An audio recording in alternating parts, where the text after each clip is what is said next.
madaxweynaha dalka jamhuuriyadda Soomaaliland mudane Muuse Biixi Cabdi iyo wafdi hogaaminayo ayaa maanta socdaal hawleed shaqo ku soo gaaray magaalada Berbera xarunta gobolka Saaxil madaxweynaha iyo wafdigiisa oo ka soo kicitimay caasimadda dalka jamhuuriyadda Soomaaliland ee Hargeysa inta ay soo socdeen jidka u dhaxeeya gobolada Maroodijeex iyo Saaxil waxay soo dhaweyn diiran kala kulmayeen dadweynaha deegaamada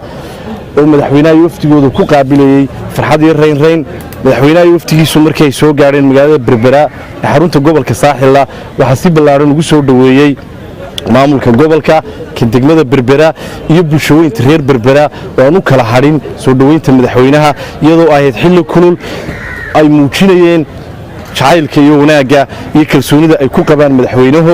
madaxweynuhuna isagoo la qaybsanaya dareenkooda waxa uu socod luga ku dhexmaray gudaha magaalada Berbera ay shaariciyada magaalada tubnaayeen shacabka kala duwan ee magaalada Berbera booqashada kadib madaxweynuhu wuxuu booqday dekedda magaalada Berbera halkaas oo ay ku soo dhaweeyeen maamulka dekedda iyo hawlwadeennada kala duwan ee dekedda wuxuuna xariga ka taray taag cusub oo casri ah oo ay soo ibsatay dekedda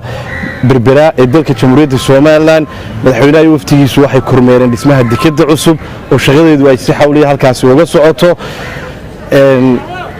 waxaan aad iyo aad ugu mahadcelinaynaa maamulka gobolka kan degmada Berbera bulshooyinka reer Berbera maamulka dekedaha Soomaaliland iyo guud ahaan shacabkii kala duwanaa ilaa saaka soo dhaweynta madaxweynaha u taagnaa madaxweynaha iyo wafdigiisu waxay ku sugnaan doonaan magaalada Berbera xarunta gobolka Saaxil ujeedada safarka madaxweynuhu waxay daaran tahay in uu